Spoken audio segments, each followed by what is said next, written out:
बीमारियों ने, प्रदूषण के कारण पैदा हुई बीमारियों ने हमारे शरीर को इतना जर्जर कर दिया कि अब 1 लाख आदमी में भी कोई ऐसा शायद ही एक व्यक्ति मिले जिसे कहा जा सके कि इनको कोई बीमारी नहीं है, पूर्ण रूप से स्वस्थ है। कभी विचार किया आपने आखिर ऐसा क्यों है? क्यों हर व्यक्ति बीमार है? क्यों हर व्यक्ति को कोई ना कोई रोग, और सामान्य रोगों की तो बात छोड़ दें, अब मोहल्लों में तेजी से हृदय की बीमारी फैलने लगी है, तेजी से शुगर की बीमारी, हर चौथा आदमी शुगर का शिकार हो गया, पेट के रोग से हर व्यक्ति पीड़ित है, अनेक रोग, मनोरोग से तो शायद ही दुनिया में कोई हो आज के समय में जो मनोरोगी ना हो। इस जहरीले वातावरण में अगर हम जहरीली चीजों का सेवन करेंगे, इन सब के बीच जिएंगे, तो हमारा मानसिक स्तर भी जहरीला हो जाएगा। और शायद आज ऐसा ही कुछ हो गया है, हमारा सब कुछ जहरीला, जहर हमारी जिंदगी में केवल जहर का स्थान रह गया है।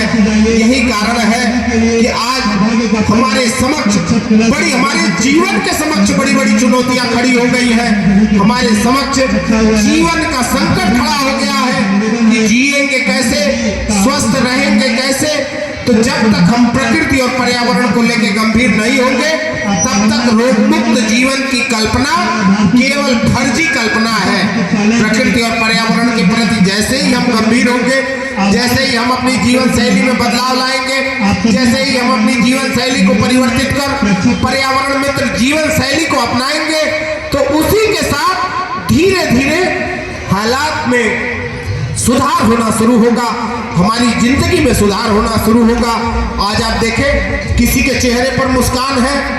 आज हम जिस दौर में, जिस वातावरण में जी रहे हैं, आज हमारे पास पहले की अपेक्षा, आपको याद होगा हमारे बाप दादा बताते हैं कि बेटा हम लोग के जमाने में कपड़े नहीं हुआ करते थे पहनने के लिए, लोगों के पास खाने के लिए दोनों समय भोजन नहीं हुआ करता था। सुख सुविधा की तो बात छोड़ दो, आज के समय में छोटा से छोटा व्यक्ति, एक मजदूर भी जिस ढंग का जीवन जी ले रहा है, इसका मतलब है कि संसाधनों की अधिकता हुई है।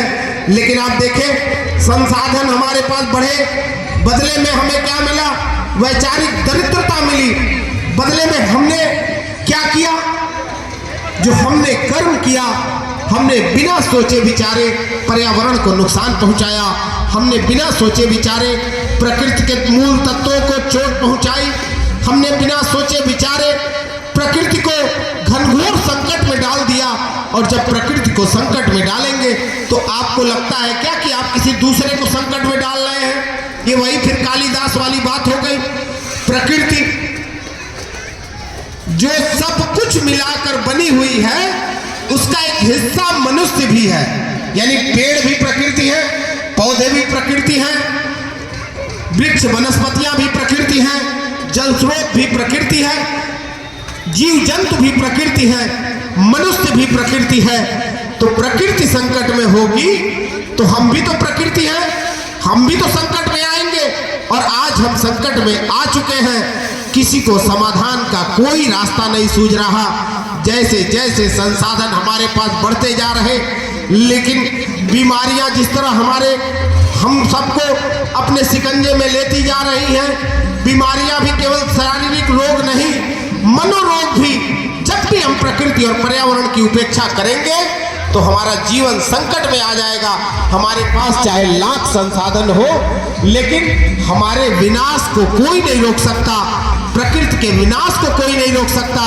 और प्रकृति का विनाश मतलब मानव का विनाश, प्रकृति का विनाश मतलब मानव सभ्यता का विनाश, प्रकृति का विनाश मतलब वृक्ष वनस्पति जगत का विनाश, प्रकृति का विनाश मतलब जैव विविधता का विनाश, और प्रकृति का विनाश यानी मानव का महाविनाश। तो हम आज लगातार विनाश की ओर बढ़ रहे हैं, बिना सोचे विचारे हमारे किस कदम से प्रकृति और पर्यावरण को कौन सा नुकसान होगा, हम कतई उसके बारे में सोचने विचारने को तैयार नहीं है। छठ जैसा महापर्व हमें संदेश देता है प्रकृति को और पर्यावरण को संरक्षित करने का। पंकज श्रीवास्तव जी, बहुत बहुत स्वागत, अभिनंदन आपका। तो यह पर्व हमें संदेश देता है प्रकृति और पर्यावरण को संरक्षित करने का। यह किसी एक व्यक्ति की जिम्मेदारी नहीं है। एक बड़ा दुर्भाग्य है